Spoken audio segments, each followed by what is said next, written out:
início a videoconferência da Ocean Pact. Vamos aguardar alguns instantes para que todos possam se conectar e iniciaremos em breve.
Bom dia, senhoras e senhores. Sejam bem-vindos à videoconferência da Ocean Pact, durante a qual serão comentados os resultados do quarto trimestre e exercício de 2025. No momento, todos os participantes estão conectados apenas como ouvintes. Mais tarde, será aberta a sessão de perguntas e respostas, quando então serão dadas as instruções para participarem. Cabe lembrar que esta teleconferência está sendo gravada e a gravação estará disponível no website de RI da companhia, no endereço ri.oceanpact.com. A apresentação de slides que será utilizada está também disponível no site de Relações com Investidores da companhia, assim como no site da CVM, gov.br/CVM. Antes de prosseguir, eu gostaria de esclarecer que eventuais declarações que possam ser feitas durante esta videoconferência, relativas às perspectivas dos negócios, constituem-se previsões baseadas nas atuais expectativas da administração. Essas expectativas estão sujeitas a mudanças em função das condições macroeconômicas, riscos de mercado e outros fatores.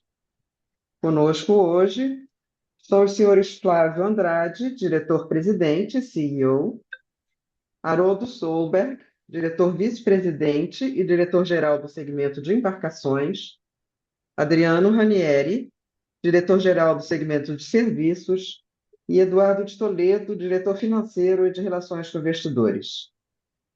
Inicialmente, os executivos farão comentários sobre o desempenho da Ocean Pact e, em seguida, estarão disponíveis para responder às questões que eventualmente sejam formuladas. Agora eu passo a palavra para o Flávio para dar início ao evento. Por favor, Flávio.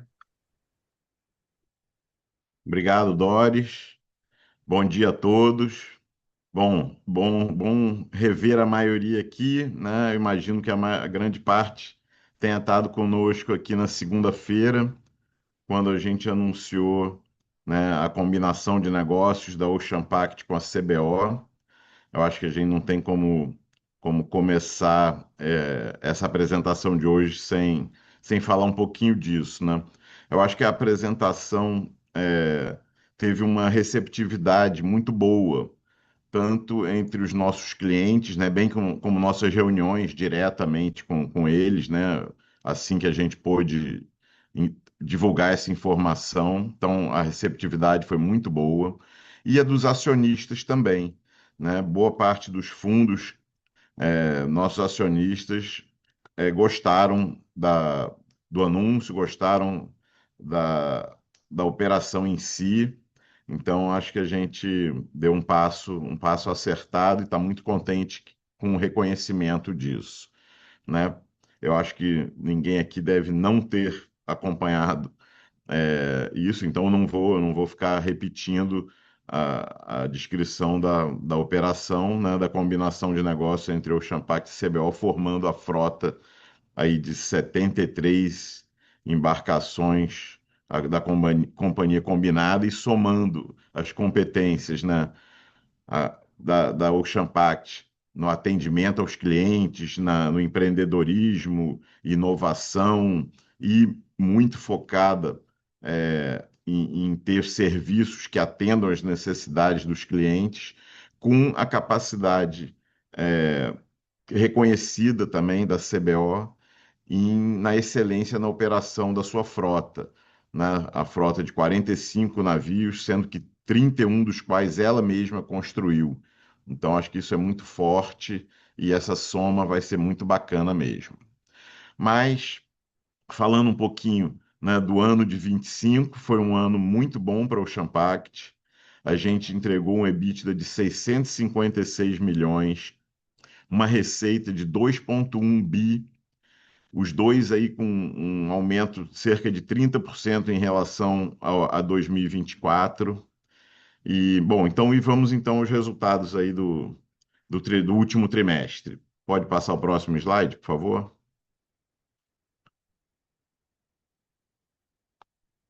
Bom, a taxa de ocupação no último trimestre ficou em 71%. Claro, teve já sentindo o efeito da parada dos RSVs para os novos contratos, né, para a mobilização para os novos contratos aí com diárias bem superiores, como a gente já falou algumas vezes. E a taxa ficou em 82% no ano, de acordo, em linha com o guidance, né? A receita líquida ficou em 552 milhões, um crescimento de 20% em relação ao mesmo trimestre do ano anterior. O EBITDA de 178 milhões no trimestre, um crescimento também de 22% em relação ao 4T de 2024. E o lucro líquido ficou em 24 milhões, né, totalizando 105 milhões de lucro líquido no ano. E pela primeira vez desde a abertura de capital, né, a gente já anunciou que a gente vai distribuir, então, todo o lucro, claro, abatendo os prejuízos acumulados. Então, a gente teve o lucro de 105 milhões, vai abater os prejuízos acumulados e do restante, claro, tem a reserva legal, mas vai distribuir tudo para os acionistas. É a primeira distribuição de dividendos desde que a companhia foi listada na B3. Então, eu pediria agora ao Haroldo para apresentar os resultados do segmento de embarcações. Obrigado, Flávio. Bom dia a todos. Falar sobre os principais destaques operacionais do quarto TRI de 25 do segmento de embarcações. Começando pelo mapa de taxa de ocupação de 25, nós fechamos o quarto trimestre com 71%. O nível de ocupação desse trimestre abaixo dos outros trimestres do ano se explica principalmente pela concentração de mobilizações contratuais, como vocês podem ver em laranja no mapa. Ao todo, nós tivemos 5 RSVs em mobilização para novos contratos: o Bandorim, Paredes, Timbebas, Reis e Badejo. Além dessas mobilizações, tivemos 2 embarcações em docagem, Ilha da Trindade e o Macaé, destacadas em azul. Já em rosa no mapa, tivemos 6 embarcações em manutenção ao longo do trimestre: o Abrolhos, Manuel Luiz, Badejo, São Sebastião, Trindade e Marajó. Em amarelo, o Ilha de Tinharé apresentou um período sem contrato. Com isso, encerramos 25 com 82% de taxa de ocupação, que está em linha com o guidance do ano. Próximo. Na sequência, vamos apresentar o nosso planejamento do mapa de taxa de ocupação de 2026. A taxa de ocupação projetada é de 78%, esse número é 4 pontos percentuais menor que a estimativa apresentada no último call, que foi de 82%, devido principalmente ao aumento da duração dos testes de aceitação dos RSVs e a mudança de cenário do Tiaré, que agora está em lay-up. O primeiro trimestre de 26 tem característica similar ao quarto TRI de 25 em relação à concentração das mobilizações contratuais, principalmente por conta da continuidade das mobilizações iniciadas no final de 2025. Ao todo, temos 7 embarcações mobilizando ao longo do primeiro trimestre, sendo 5 RSVs, Parcelos Meros, Paredes, Timbebas, Reis e Bandolim, e 2 HTS, o São Paulo e o São Pedro. Destaco aqui que destes 5 RSVs temos o Reis em operação, já sob novo contrato com a Petrobras, e outros 3 RSVs, Bandolim, Paredes e Timbebas, estão em fase final dos testes de aceitação e com previsão de entrar em contrato nos próximos dias. A partir do segundo TRI, com a entrada dos barcos em contrato e menor concentração de mobilizações e docagens, a perspectiva é de uma ocupação trimestral acima de 80%. Vale lembrar que esses novos contratos dos RSVs e dos HTS tiveram aumentos relevantes das diárias, das taxas diárias. Próximo. Entrando no detalhamento da taxa de ocupação de 71% do quarto trimestre de 25, podemos ver no gráfico à esquerda que o impacto dos dias sem contrato na taxa de ocupação foi de 1 ponto percentual, as mobilizações representaram 14 pontos percentuais e as tocagens 4 pontos percentuais. O downtime operacional ficou em 11 pontos percentuais em função do volume de paradas para manutenção realizadas no período, como vimos no mapa anterior. E já no gráfico à direita, podemos observar uma redução do número de dias ocupados em relação ao quarto TRI de 24, passando de 1.743 dias para 1.597 dias, muito em função das mobilizações contratuais e manutenções. Também podemos ver que a diária líquida média cresceu de R$ 165 mil no quarto TRI de 24 para R$ 203 mil no quarto TRI de 25, um aumento de 23%. Devido principalmente aos contratos de curta duração dos RSVs, Meros, Badege e Bandolim, realizados no trimestre, e ao contrato de longa duração do Ilha do Mosqueiro, iniciado em 2025, e também dos PSVs e OSRVs, iniciados ainda em 24. Próximo. Passando agora para os resultados do segmento de embarcações, vemos no gráfico à esquerda que a receita líquida do terceiro TRI de 25 ficou em 323 milhões, um aumento de 11% em relação ao mesmo TRI de 24. E no gráfico à direita, vemos que o EBITDA do trimestre sai de 90 milhões para 85 milhões.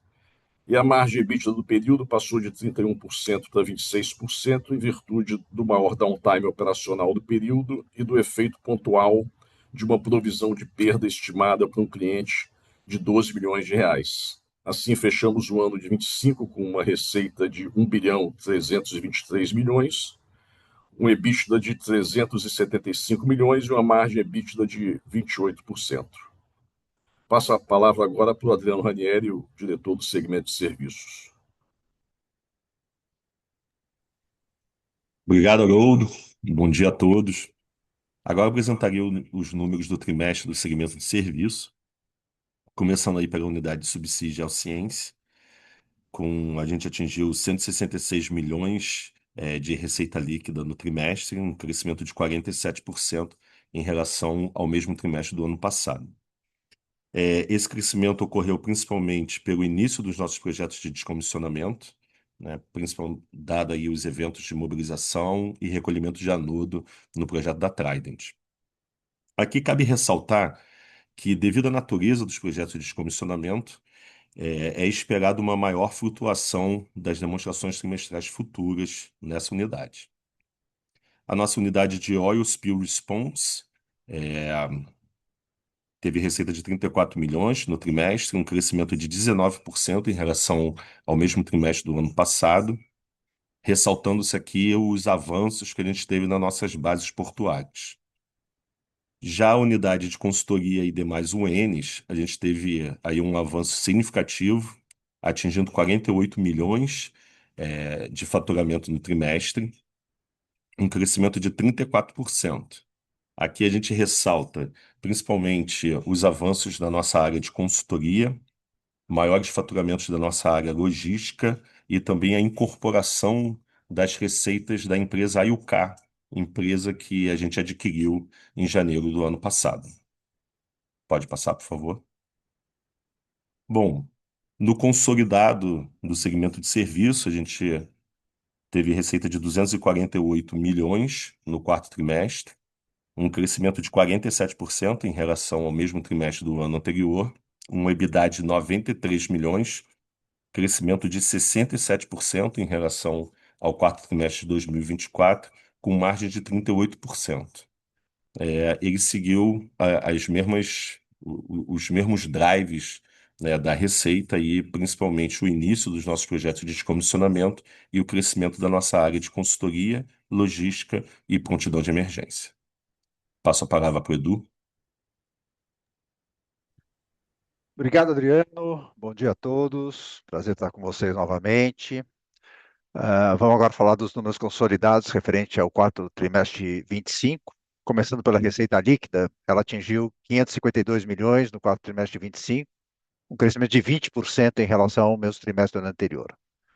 Já em relação ao EBITDA, ele foi de 178 milhões no trimestre, um crescimento de 22% em relação ao mesmo período do ano anterior.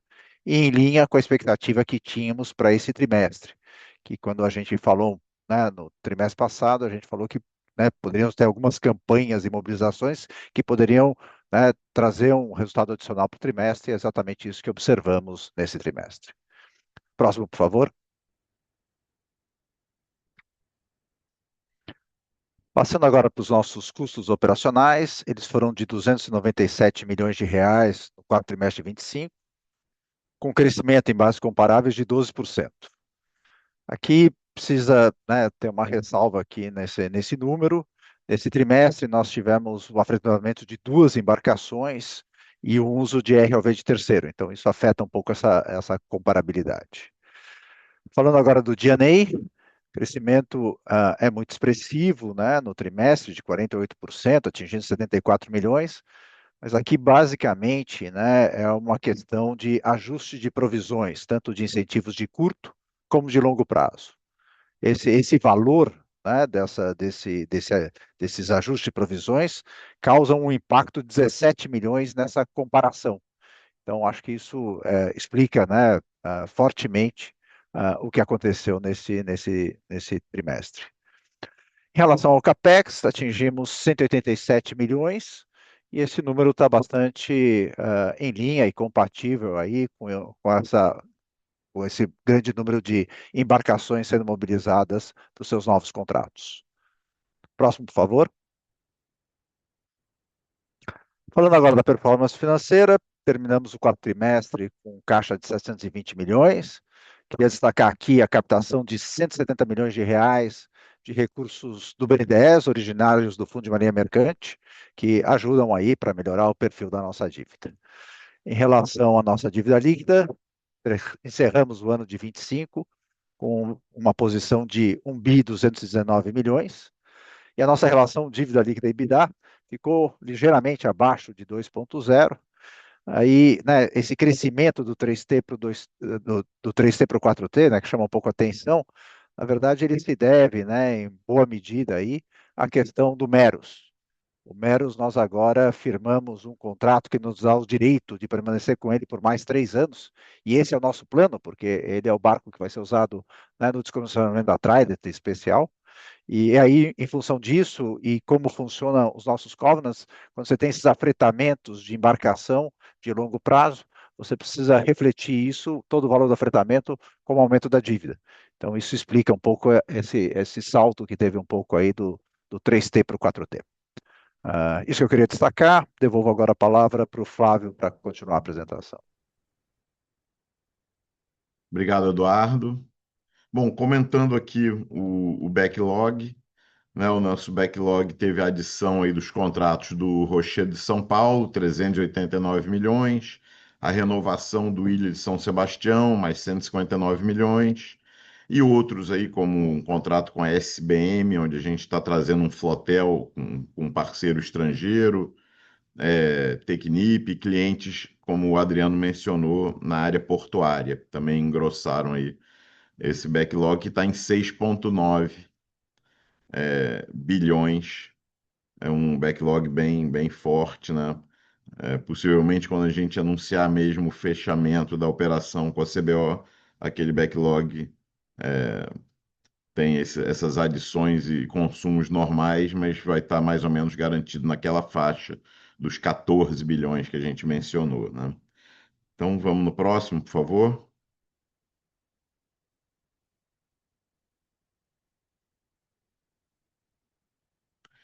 Bom, aqui nos destaques das áreas de sustentabilidade e inovação, né, a gente teve uma participação muito bacana. Eu estava lá também na COP30, onde, junto com a Hub Ocean, que é uma non-profit que a gente apoia, ela é uma entidade norueguesa que visa agregar dados sobre o oceano de diversas fontes e colocá-los disponíveis gratuitamente para quem queira estudá-los, usá-los em suas projeções e pesquisas, universidades, governos, organismos multilaterais. Então, é um projeto muito bacana dessa non-profit lá, que tem o pessoal da Aker como grande apoiador, tem Microsoft, tem um monte de gente boa apoiando. A gente apoia aqui no Brasil e teve esse evento é, reunindo esses parceiros para a gente reforçar a agenda, né, de conhecimento do oceano. Isso que indiretamente é, é o que beneficia o nosso serviço de aquisição de dados e tudo mais, mas por que não contribuir para que esses dados sejam mais bem usados no mundo inteiro? Então, isso é a Hub Ocean, isso é o que a gente faz e a gente já integrou dados públicos de bases brasileiras públicas, né, nessa plataforma dele. E o próximo passo é conversar com nossos clientes para aqueles dados que não são estratégicos, eles não precisam ter exclusividade, se a gente vai poder contribuir também para essa plataforma com esse tipo de informação. Então, é um projeto muito bacana. Bom, tivemos avanços também no Mangue Lab, que é aquele projeto de aferição e medição do carbono capturado em projetos de reflorestamento de mangue. E o Ocean Pact Digital recebeu mais uma premiação em eventos internacionais, né, como ele tem recebido sempre. Vamos no próximo, por favor. Bom, o Haroldo já comentou, né, no status da frota, início de contratos, o Parcel dos Reis, RSV, está em contrato na Petrobras. O Parcel do Bandolim, Timbebas e Paredes estão em fase final de aceitação de testes, né, como vocês puderam notar pelo gráfico, né, de ocupação, esses testes estão demorando mais do que a gente imaginava, né, como a Petrobras estava precisando dos navios, ela está precisando da volta de. Todos eles já trabalhavam para a Petrobras, eles sofreram upgrades, estão voltando a trabalhar para a Petrobras. Então a gente achou que os testes iam ser mais céleres, mas não foi o caso. Os testes estão ocorrendo normalmente, como sempre ocorreram. São testes bem rigorosos que testam todos os equipamentos e ferramentas dos ROVs na profundidade máxima, então são testes bem demorados. Mas é isso, já estão no final, todos estão em fase final de aceitação. O Rocher de São Paulo e o Parcel dos Meros têm término de obra e adaptações previstas agora para meados de abril. O outro ponto eu mencionei também quando falei sobre o lucro, é isso, a gente vai submeter à Assembleia Geral a proposta de distribuir os dividendos, no valor de 19 milhões, que corresponde à totalidade do lucro líquido do exercício, depois de compensar os prejuízos acumulados e constituir a reserva legal. Em relação à combinação de negócios com a CBO, já demos entrada no CAD, cumprindo aí essa etapa do cronograma que a gente anunciou lá na segunda-feira. Bom, por enquanto é isso, estamos aqui disponíveis para as perguntas. Muito obrigado. Bom, vamos iniciar então a sessão de perguntas e respostas. Para fazer uma pergunta, utilize o botão de Q&A do aplicativo, clicando no ícone localizado na parte inferior da sua tela. Caso queira participar por áudio, apenas escreva nesse campo do Q&A que gostaria de fazer uma pergunta e o seu microfone será aberto posteriormente quando o seu nome for anunciado. A pergunta pode também ser enviada por escrito, sendo digitada diretamente nesse campo. Nossa primeira pergunta vai ser por voz, da Monique Greco, do Itaú BBA. Oi, pessoal, bom dia. Obrigada pela oportunidade de fazer perguntas. Eu vou abusar e vou fazer três aqui. A primeira vai ser um follow-up aqui nesse último ponto que o Flávio estava explicando, do impacto aí da revisão do guidance e por que ele aconteceu. Não sei se eu entendi bem, mas o que eu entendi é que, na verdade, vocês estavam esperando que a Petrobras fosse um pouquinho mais célere e ela acabou levando o mesmo tempo que ela normalmente levava, né? A minha dúvida aqui é se isso pode ter algum impacto ainda nas futuras avaliações. Vocês acham que ainda tem algum ajuste para ser feito aí em expectativa de prazo nas futuras avaliações? A outra pergunta, a segunda ainda sobre Petrobras, a Ocean acabou de ser declarada vencedora em um contrato de descomissionamento, né? E a gente queria saber o que tem no radar agora, quais são os próximos leilões, o que é relevante para vocês, o que é legal a gente monitorar aqui em termos de próximas oportunidades de contratação com a Petrobras. E o terceiro ponto, eu queria aproveitar o espaço e trazer uma pergunta sobre a combinação de negócios. Das sinergias levantadas e o que a gente conversou aí ao longo da semana, no call com vocês na segunda-feira, vocês conseguem dar uma cor aqui, qualitativa mesmo, do nível de relevância de cada tipo de sinergia, né? A gente sabe que tem sinergia comercial, de redução de D&A, de CAPEX. Se a gente pudesse ordenar aqui a relevância de cada uma e também expectativa de tempo para a captura dessas sinergias. Obrigada. Obrigado, Monique. Vamos lá, por partes aqui. Então, na primeira pergunta, a questão dos testes, a gente não pode, vamos dizer assim, culpar a Petrobras, não. De fato, a gente esperava, era uma expectativa nossa, baseada nas conversas com a Petrobras. Então, vamos dizer assim, era uma adivinhação nossa, que não se concretizou. A gente achou que ela ia fazer testes mais céleres, ou seja, já que os navios já estavam trabalhando lá, a gente achou que, como ela está precisando de verdade muito da volta desses RSVs para o trabalho, né? A gente achou que ia testar menos coisas ou em menos, ia mais ser amostragens em alguns itens. A gente não ia testar, por exemplo, todas as 40 e tantas ferramentas de um ROV na profundidade máxima. A gente achou que, mas isso foi achismo nosso. Não foi, foi uma expectativa legítima nossa. Não foi uma promessa descumprida, nada disso. Então a gente errou nisso. Isso não foi a única causa das demoras. A gente teve demoras na entrada no dique, a gente teve demoras boas, vamos dizer assim, porque a gente ficou usando mais tempo o barco antes de parar para fazer outros trabalhos. Então, porque aquele cronograma a gente tinha mandado aqui para o mercado, se não me engano, em novembro.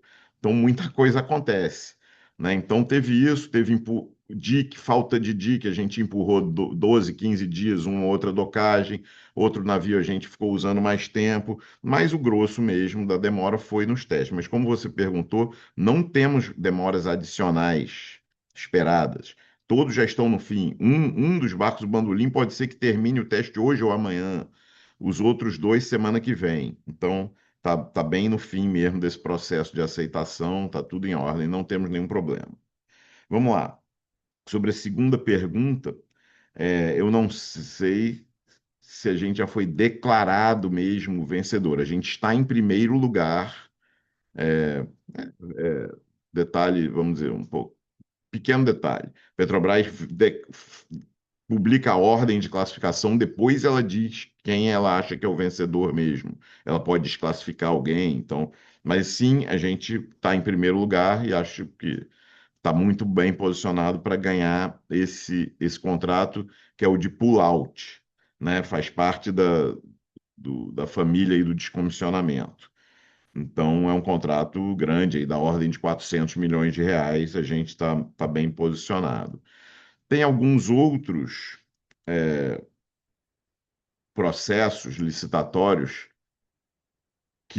onde já foram divulgados essa lista, essa ordem de classificação, onde a gente não está em primeiro lugar, mas que a gente ainda tem expectativas positivas, né? Tem empresas com preços inexequíveis, que a gente considera inexequíveis, empresas que não atendem aparentemente os critérios financeiros que a Petrobras coloca. Então, a gente está em primeiro nesse processo e ainda disputando alguns outros. E na Petrobras, a gente tem outros processos ainda para o ano, basicamente no segundo semestre. Vai ter processo de geotecnia, né, na área da Ocean Pact Gel, vai ter processo de Metocean e processos da BP e da Equinor também, que a gente também está participando. Então, na área das geociências, tem processos já anunciados. Na área de descomissionamento, que eu saiba ainda não. Então, tem esses que já estão em andamento e não sei se tem algum outro anunciado por agora. Na questão lá da terceira pergunta, das sinergias, a gente desenhou, né, um slidezinho onde a gente mostrava aquela diferença de downtime, né? A CBO na frota atual dela, ela tem 3% de downtime. Nós, na nossa frota, com as nossas características, a gente tem 8% de downtime. E eu me lembro que o Haroldo explicou lá naquele dia que cada 1% de melhora na nossa frota gera um aumento do EBITDA aí da ordem de 14 ou 15 milhões de reais no ano. Então a gente vai caminhar nessa direção. Não posso antecipar prazos ou quando a gente consegue capturar, a gente não sabe nem a data firme do closing, né? No lado comercial também, a gente mostrou aquilo que a ociosidade comercial da Ocean Pact é de 2%, né? Era de 2% no terceiro TRI de 25%, e a da CBO era de 25%. E que nesse caminho também cada ponto percentual também era algo aí na faixa de 14 ou 15 milhões. Também a gente não consegue precisar o timing para a gente atingir isso. Isso é só um guia.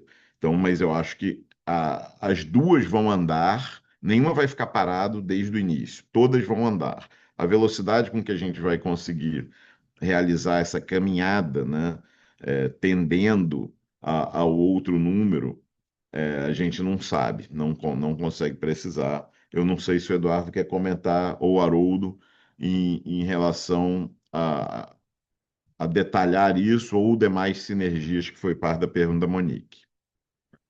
Só acrescentar, Flávio, eu acho que a gente precisa fechar o microfone, Flávio.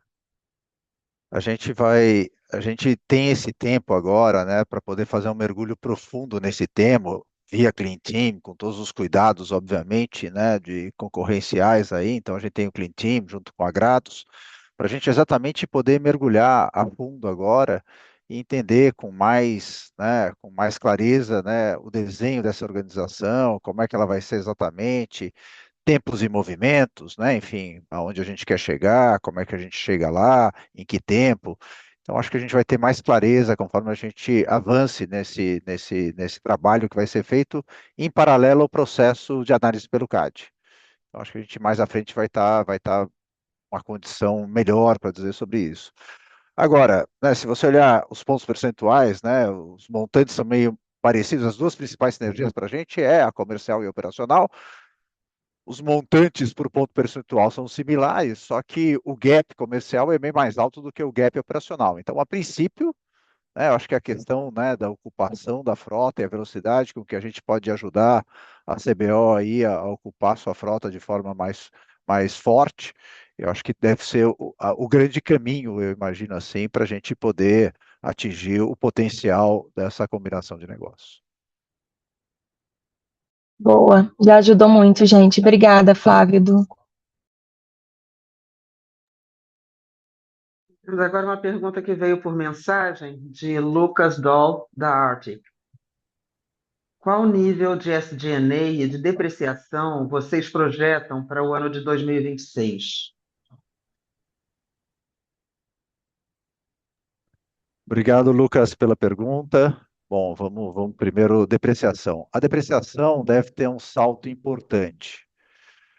Basicamente, né, nosso ciclo de investimento mais forte para renovação de contratos vem um pouco desde final de 24, mas principalmente 25 e agora 26.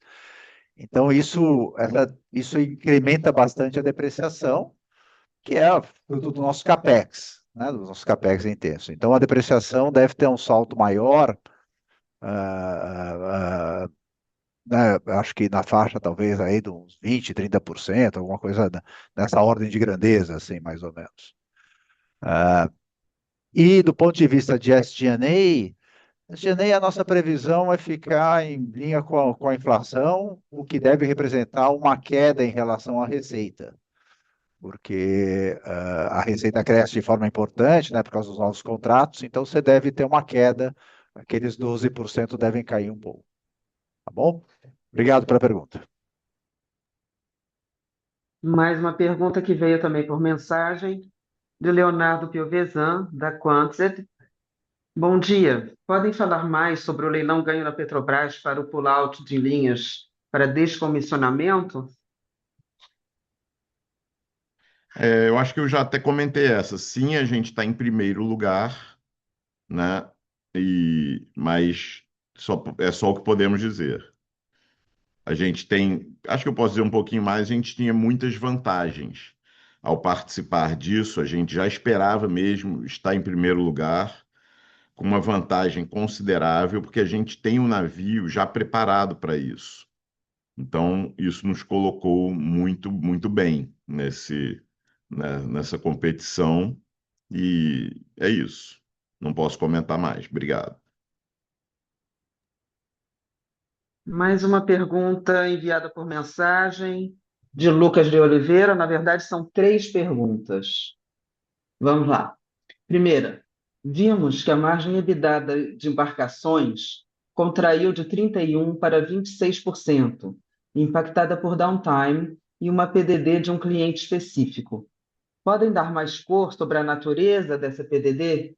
É um evento isolado e totalmente provisionado, ou existe risco de spillover para o balanço de 26? Qual o run rate de margem normalizada que devemos esperar sem esses efeitos extraordinários? Vou seguir para a pergunta 2. A fusão com a CBO traz uma avenida clara de cross-selling para a divisão de serviços, que hoje já se mostra uma alavanca importante de resultados. Vocês já têm um cronograma preliminar ou um target de quantos ROVs e soluções tecnológicas pretendem integrar na frota da CBO nos próximos 12 a 18 meses, pós a aprovação do CAD? E a terceira pergunta: com a alavancagem muito bem controlada em 1,99 vezes e o primeiro anúncio de dividendos de 19 milhões, como o Conselho está pensando a política de remuneração aos acionistas em paralelo aos custos de integração da CBO? O objetivo é manter um payout mínimo durante a fusão para sinalizar a disciplina de capital? São essas três Lucas, perguntas. Lucas, muito obrigado pelas perguntas, boas perguntas aí.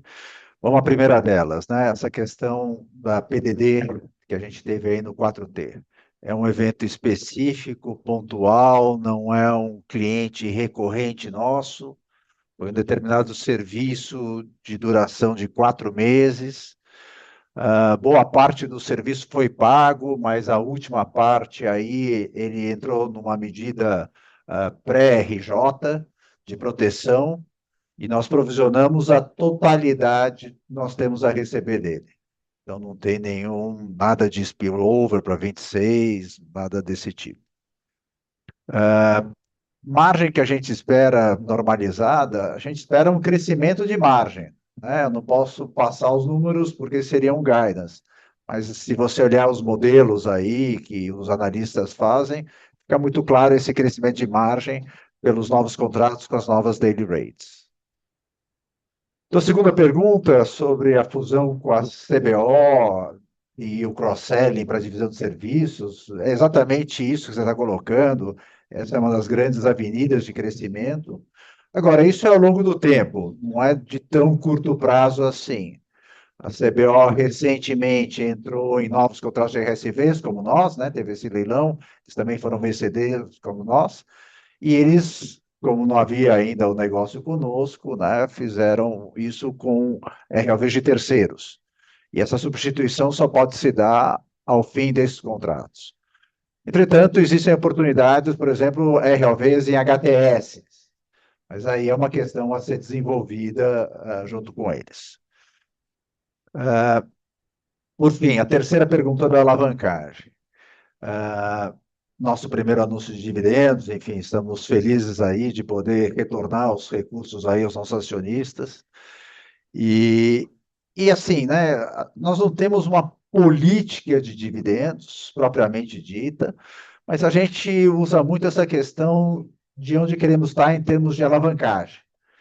Então, de novo, o nosso sweet spot antes da transação com o CBO era de 1,5 a 2, e como eu falei no call de segunda-feira, dada a boa qualidade da dívida da CBO, que é maior que a nossa, a gente entende que a empresa combinada pode ter um sweet spot de 2 a 2,5. Em função desse sweet spot de 2 a 2,5, né, temos aí amplo espaço. Amplo espaço. Ficou mudo aqui.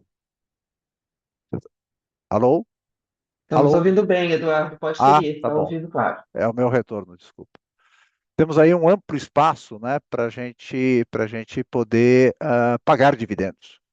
Né, claramente, né, a trajetória das duas empresas é desalavancagem, né, muito clara, e né, no pro forma das empresas combinadas em setembro de 25 já estava em 2,6. Então a gente rapidamente chega nesse sweet spot e, portanto, tem aí todo o espaço, né, para pagamento de dividendos. Claro que você vai ter os custos, né, vamos dizer assim, da integração, enfim, você vai ter questão de sistemas, né, os gastos com sistemas e tal, mas tudo isso afeta o lucro. Então, obviamente, quando a gente fala assim de espaço para pagar dividendos, é na medida, né, do lucro da companhia. E esse lucro, então, né, vai ser afetado por essas questões.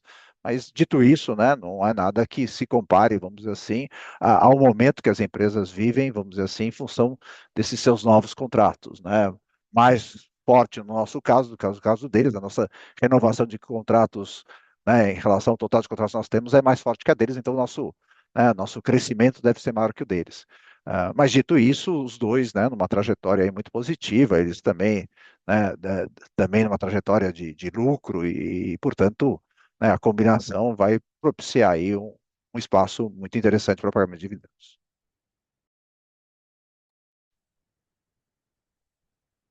Lembrando que, para fazer perguntas, basta clicar no ícone de Q&A na parte inferior da sua tela, seja digitando a pergunta ali diretamente ou solicitando a participação por áudio. Vamos passar para uma pergunta que veio por mensagem de Leonardo Piovesan, de novo, da Quantzer. Mesmo com o estaleiro da CBO agora disponível após a fusão, o investimento de construção do cais será continuado? Obrigado, Leonardo. Sim, o investimento será continuado e a gente tem até mais clientes para ele, né? Porque um dos objetivos, né, do nosso cais é atender a nossa própria frota, né, que faz troca de turma e faz porto lá naquela região.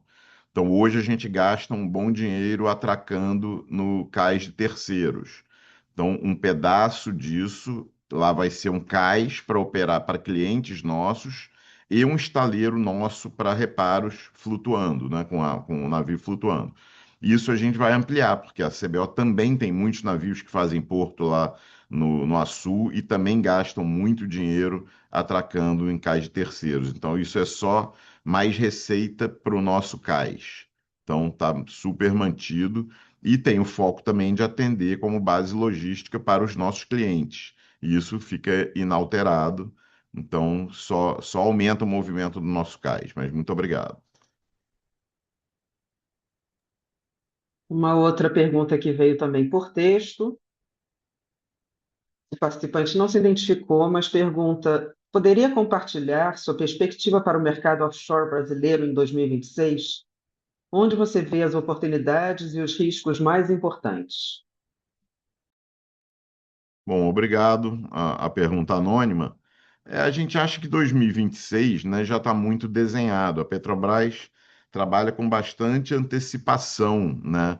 Ela se antecipa às necessidades dela, faz as contratações normalmente de prazos mais longos. Ela faz contratos aí de 4 anos.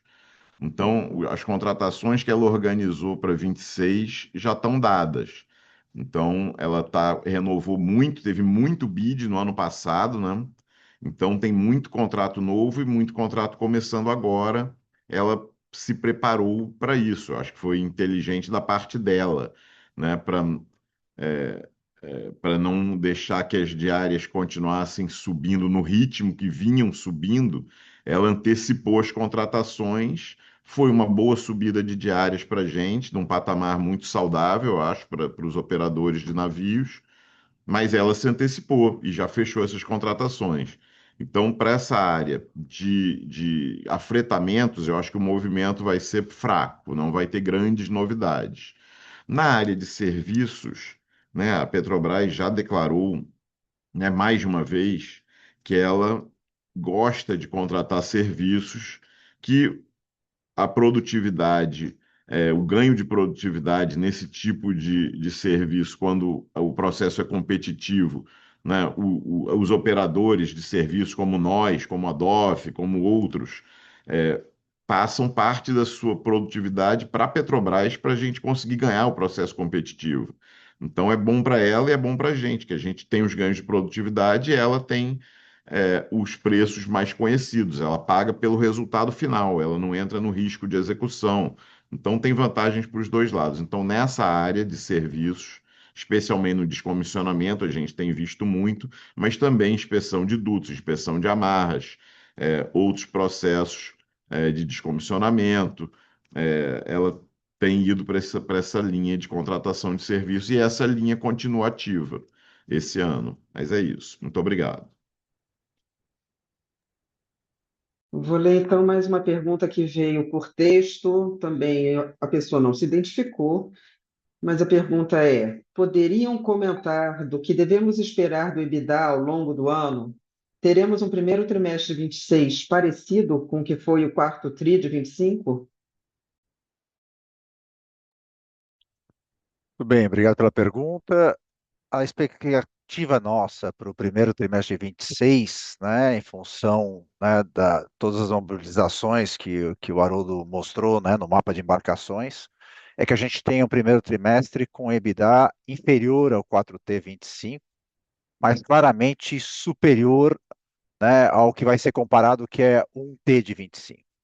Então, deve ser inferior ao 4T, superior a 1T, no meio do caminho entre os dois. Acho que é um pouco essa expectativa para o primeiro trimestre, que já estamos aí em 5 de março nesse momento.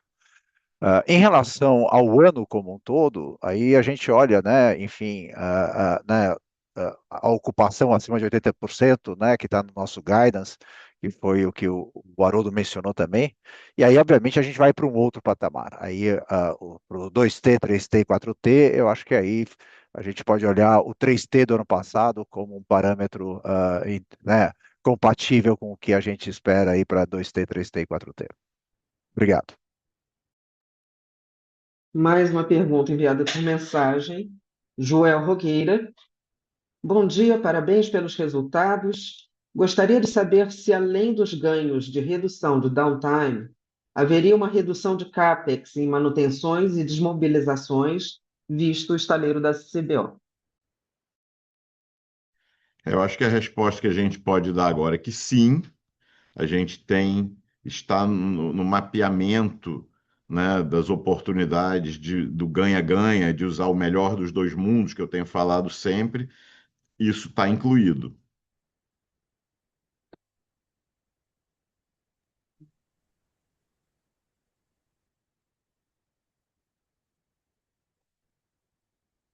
Bom, nós estamos já em quase 11 horas, 10 para as 11. Vamos agora, então, encerrar esse evento da Ocean Pact. Eu vou passar a palavra para o Eduardo para as considerações finais.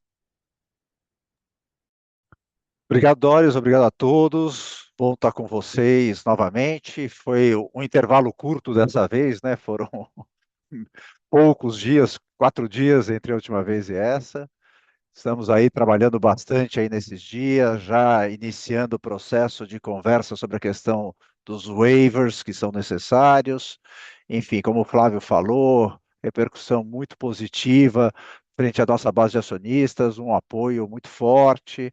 Então, acho que, de fato, estamos aí bem contentes com a reação que a transação teve, a repercussão, e agora vamos trabalhar aí com força aí para caminhar, né, nessas condições precedentes e nesse mapeamento de sinergias e a integração em si, né?